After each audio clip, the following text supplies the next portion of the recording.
Welcome to the Anxiety Coaches Podcast, a relaxing and informative show where we explore anxiety, panic, and PTSD, sharing how you can overcome them for life.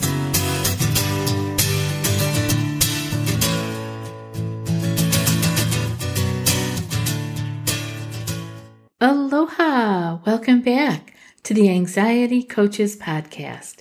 I'm your host and coach, Gina Ryan, and I'm really happy to have you with us today as we unpack the many ways to heal anxiety, panic, and PTSD using lifestyle changes.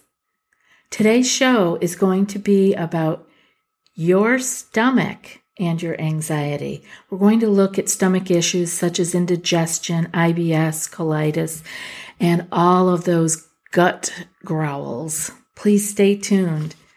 You're listening to this audio podcast, so you very well may be interested in some of the books we suggest on audio.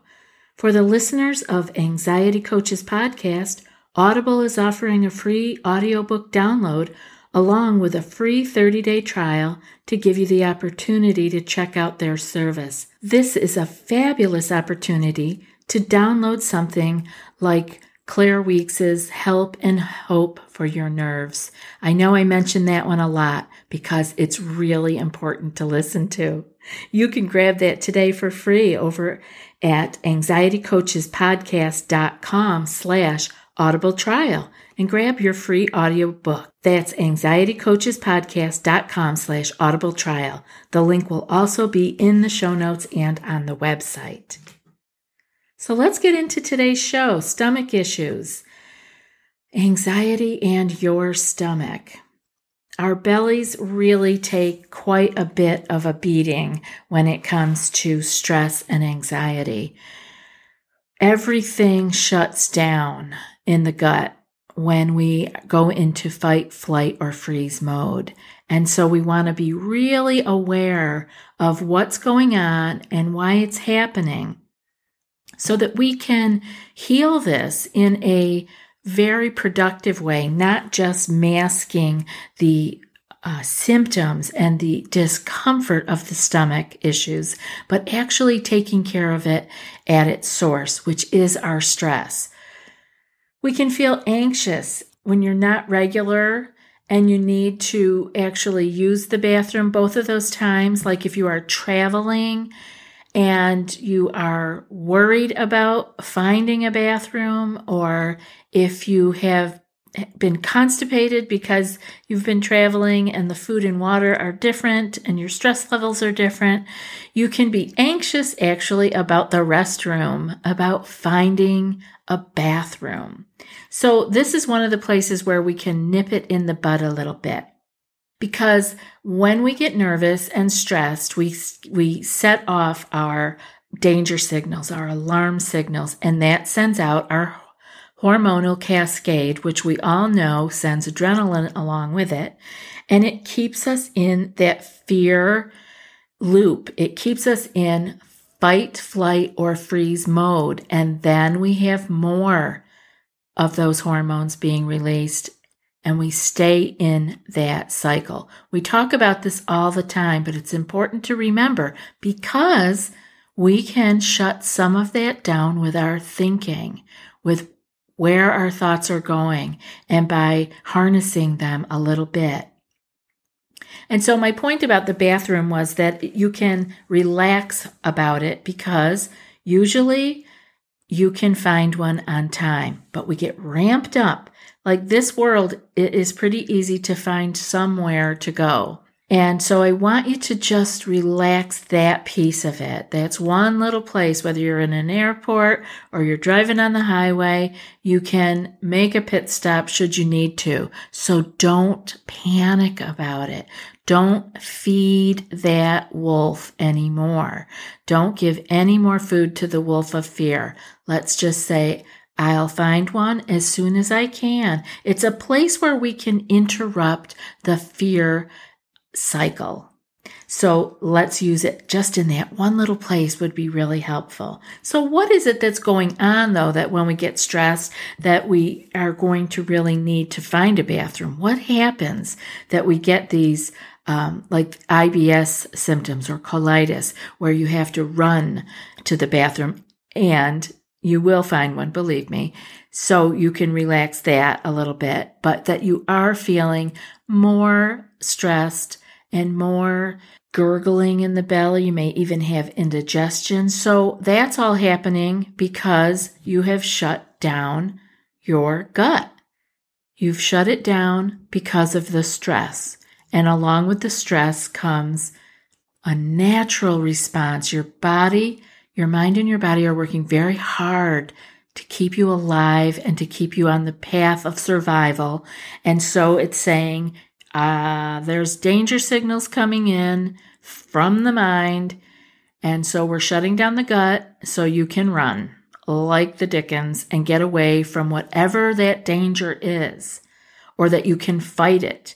And if you're running or fighting, you don't need to be digesting your lunch. It's just not a priority in the game of survival. Your body is trying to empty out so that it can just take care of what's at hand. Everything just is letting loose. And, if you're running from a bear or a tiger, you don't need to be processing the contents of your gut. Your body is trying to get rid of it, or at least shutting down the process of digestion, and things are just moving through. So relaxing and not worrying extra about finding a bathroom is important, because we're just adding more fuel to the fire that we've already started.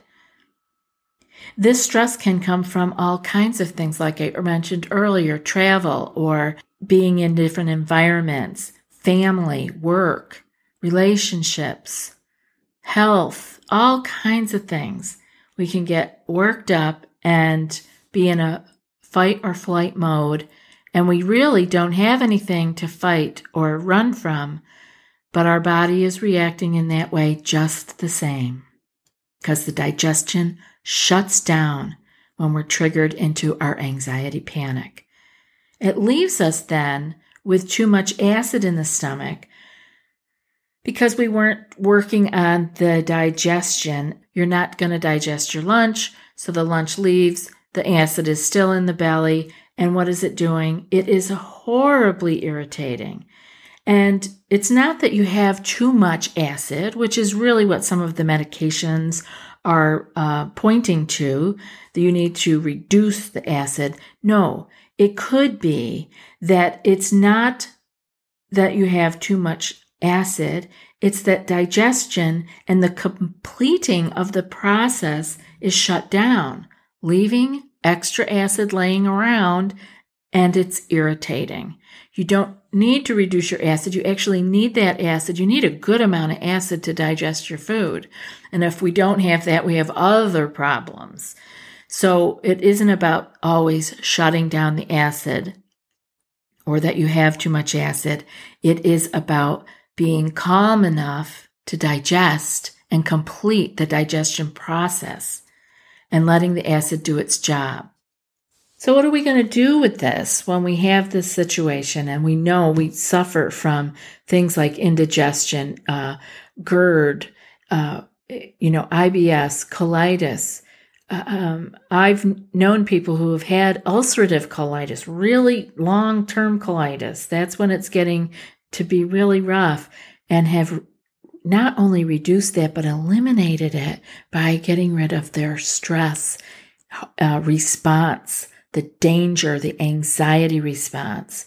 We all have stress in our lives, and so much of our health depends on how we're going to deal with it. And so let's look at that. What can we do? First thing we have to do is to begin to look at our negative self-talk and perhaps look at how we can stop the over-concern that it causes more of a danger, triggering more stress hormones. All of this negative self-talk does. We have to stop adding more urgency to the situation. Like I said, you feel like you've been worked up about something in the airport, and now you're going to start adding on to that anxiety or that stress level by worrying about where the bathroom is. Now, that's a place where we can we can reduce it a little bit. We want to not add more urgency to the situation. You can go longer than you think you can in it, and we can practice this, right? We can just practice it. Calming down, letting things settle a little bit, and knowing that we'll be fine and we will find a restroom when needed. Don't add more fuel to that fire. So another thing we can do is to focus on something more concrete, something that's right in front of you, like listening to some music. You can concentrate on it, focus on it. You could be listening to a guided meditation. You could do some gentle stretching, depending where you are and what you're doing. Concentrate, be in the body, use the senses, the eyes, the ears, the sense of smell, touch. Relax the body. Let's move into the third thing that we can do. We can relax the body by doing our Buddha belly breathing. Focus on that belly relaxing. It's more about it relaxing and letting it poof out a little bit. It's okay. That lets the diaphragm flatten. We talk about this over and over again. And this, when the diaphragm flattens, it stimulates the parasympathetic nervous system because it has engaged the vagus nerve. And this will begin to calm you down because both systems, the parasympathetic nervous system and the sympathetic nervous system, cannot both be engaged at the same time. So this kind of Buddha belly breathing will reduce the sense of urgency that we have. It will reduce the danger signals, and it will begin to let the digestion relax and get back to normal. All we have to do is do it. We have to remember it. You can have your own little stress kit written out in your phone on a little sticky note in the phone, or whatever Evernotes or whatever you use, where you can go in and say, oh yeah, I remember I can do some Buddha belly breathing now. And that will relax my nervous system. Again, the belly poofs out a little bit. It gives the lungs a chance to fill at the bottom, which puts pressure on, it flattens out the diaphragm because the belly's relaxed. That puts pressure on the vagus nerve, and that stimulates the parasympathetic nervous system. That's the one that's peaceful. That's the one that's calming. That's the one that will engage your digestion again. It will let you digest your lunch you just had versus having to empty out or get indigestion, acid reflux, and all the other things that come from stress, anxiety. Number 4, getting yourself back to your natural relaxed state by using visualization. This is where we engage our mind to see our body and to see our body return to its normal calm self, and to the blood flowing to the entire body, including the digestive system, right? It's about using our mind's eye to bring energy flow, blood flow into the whole body and into the gut so that we can get that lunch digested. And it also helps you relax as you're using your mind's eye to see your blood flow throughout your whole body, and picture your digestive system. Picture the blood flowing and the stomach being able, again, moving a little bit, right? And digesting the lunch and returning the digestive process back to normal. If your gut issues flare during stressful situations, and here's a little side note here, not everybody has gut issues during stressful situations. Not everybody feels this shutting down of their gut. We all react a little bit differently.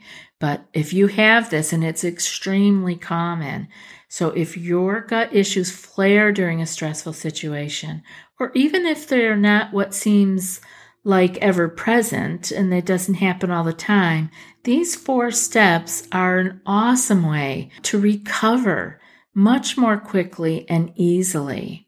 We often think once we're off and running with some stress and anxiety that we're not going to be able to calm down again, but we can. Depending where you're at and what you're doing, you can use these 4 steps. And what are they again? We're going to stop the negative self-talk is the first thing we're going to do. Going to focus, number 2, focus on something more concrete, something that's right in front of you, whether that is, and using your senses to do that, because we always have our senses with us. We can feel our body stretching. We could try a guided meditation and use a guided meditation or music in our ears, or we can smell our little waft of peppermint or lavender out of our bag in our purse, our little anxiety kit that we might have with us to help us. Yes, I remember. This is calming. We can, number 3, move into relaxing the body with the Buddha belly breathing. This is something we want to have with us all the time. And as you practice this in your stressful situations, you will begin to go there more naturally and more easily. This will become just a regular part of your breathing. So you can look at your stressful moment that brought you to your belly breathing as having a silver lining. It's helping you practice your Buddha belly breathing so that you can use it more readily on a daily basis without even thinking about it. And number 4, we want to get ourselves back to our natural relaxed state by using our mind's eye to visualize seeing our energy and our blood flow returning to the belly and the stomach area and returning the digestive process back to normal. If you're currently under physician's care for your gut issues, be sure to report your changes in your severity and frequency of these gut issues to your physician, because your medications may need to be adjusted accordingly.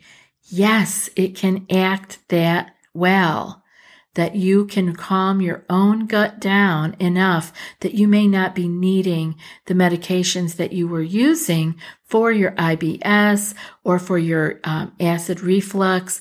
So be sure to report the changes in the frequency or severity of your symptoms to your physician so you're not being over-medicated. I hope this has been helpful to you. I know that stomach issues are very common and they are a thorn in many people's sides because it's very uncomfortable. And then it begins to interfere with our eating, our socialization. So let's nip this in the bud, right? Let's use the four tips that we talked about today to get your gut health back to normal. That's it for today's show. But before I read today's quote, I want to offer you guys all the opportunity to take the healing of your anxiety and panic to the next level. In the podcast, we share everything you need to know to begin to clear your anxiety panic, to get you on the path. But with a little personal guidance from a coach and the right group of people around you, as in the group, the sky really is the limit for healing and clearing this anxiety panic for life. I want to invite you to sign up for our group coaching membership program. It's a deeper dive into what you learn in these episodes. Each month you will receive 2 anxiety clearing skills sheets that are sent to you by email. You'll have 2 recorded group coaching calls that you can join live or listen to just the recording, and these will guide you through your personal challenges. You can send your questions by email, put them in our secret Facebook group, or you can come live and ask your question right there on the call. You also will get the secret Facebook group for coach and community support all month long.